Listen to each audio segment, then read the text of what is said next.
जमीन को शारीरिक दृष्टि से छोड़ दिया, लेकिन 1947 के पहले वो क्या था ऐसा दुनिया में कोई पूछेगा तो बताना पड़ेगा कि वो भारत था। जब दूसरा कुछ नहीं था, सारी दुनिया में सनातन का प्रभाव था, उस समय वहां क्या था?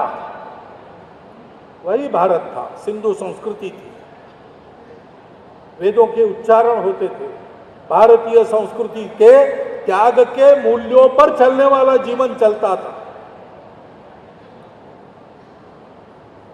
हमको भारत को बसाना है। भारत खंडित हो गया तो खंडित शरीर तो रह नहीं सकता ना, जोड़ना पड़ता है। तो हमने उस भारत को अपने पैरों तले से छोड़ दिया, इधर चले आए। लेकिन ये कोई आवश्यक नहीं है कि हम मन से उसको छोड़ें।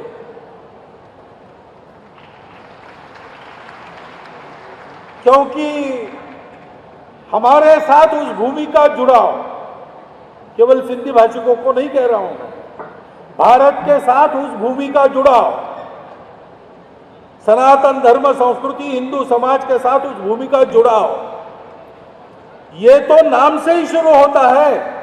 हिंदू क्यों कहा जाता है, हिंदुस्तान क्यों कहा जाता है? उसका कारण सिंधु नदी है। क्योंकि ये विभाजन कृत्रिम है, ये तो पक्की बात है। इसके लिए कोई विवाद नहीं चल सकता, क्योंकि वो इतिहास में है। एक व्यक्ति को लाया गया सीमांकन करने के लिए, वो जानता नहीं था, तो पूरा करके काम जाते समय उसने कहा कि देखो मैं इसका एक्सपर्ट नहीं हूं, मैं जानता नहीं हूं कैसा करना, मेरे पास समय भी नहीं था, जो मैंने किया है वो क्या किया है मैं भी नहीं जानता।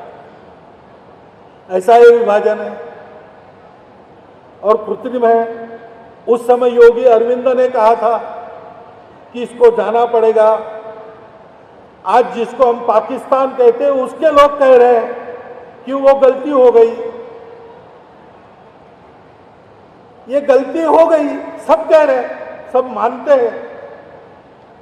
आप देखिए, जो अपनी हठधर्मिता के कारण भारत से अलग हो गए, अपनी संस्कृति से अलग हुए, पूर्वजों का नाता तोड़ के उनको भुला दिया गया, ऐसे जीवन में जिन्होंने प्रवेश किया और जो भारत से अलग हो गए, क्या वो अलग हो गए उससे अभी इस क्षण तक सुख में है? वो दुख में है। उस अपने भूमि को छोड़कर भारत के साथ रहने के लिए यहां जो आए, उन्होंने अपने जीवन को अपने पुरुषार्थ से फिर से खड़ा कर लिया। वो आज दुखी नहीं है, वहां दुख है। क्यों है? क्योंकि एक कृत्रिम जीवन में जी रहे। सत्य जीवन का अंगीकार करना, अगर वो गलत है तो गलती का सुधार तो यही हो सकता है, तो उसकी बात करने में क्या लज्जा है? वो सही है और जो सही है वो टिकता है, जो गलत है वो आता है और जाता है। इसलिए मैं कहता हूं कि आप तैयार रहिए। कैसे होगा, क्या होगा, मैं नहीं जानता।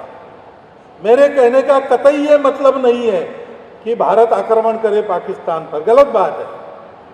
हम उस संस्कृति से नहीं है जो किसी पर आक्रमण करती है। हम उस संस्कृति से है जिसने जी जान से मुंह तोड़ जवाब देकर अपनी रक्षा तो की है, वो तो हम करते हैं, करेंगे, लेकिन हम आक्रमणकारी नहीं है। लेकिन लोगों के ही मन में आएगा, हो जाएगा, जैसे भी होना है। सत्यमेव जयते का देश है, अखंड भारत सत्य है, खंडित भारत दुस्वप्न है, जो अभी धीरे धीरे जा रहा है। वैसे वैसे एक उत्साह का संचार हो रहा है, होगा। उस समय वहां से अपने भारत को साथ लेकर जो आए, उनको ये काम करना पड़ेगा, वहां फिर से उस भारत को बसाना पड़ेगा। और जहां था आज नहीं है, वहां बसाना पड़ेगा।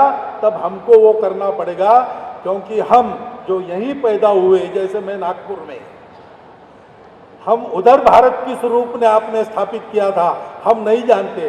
वो वहां के जमीन के अनुकूल था, जब फिर से बारी आएगी, आप दोनों तरफ का भारत जानते हो, आप वहां भारत को बसा सकते हो।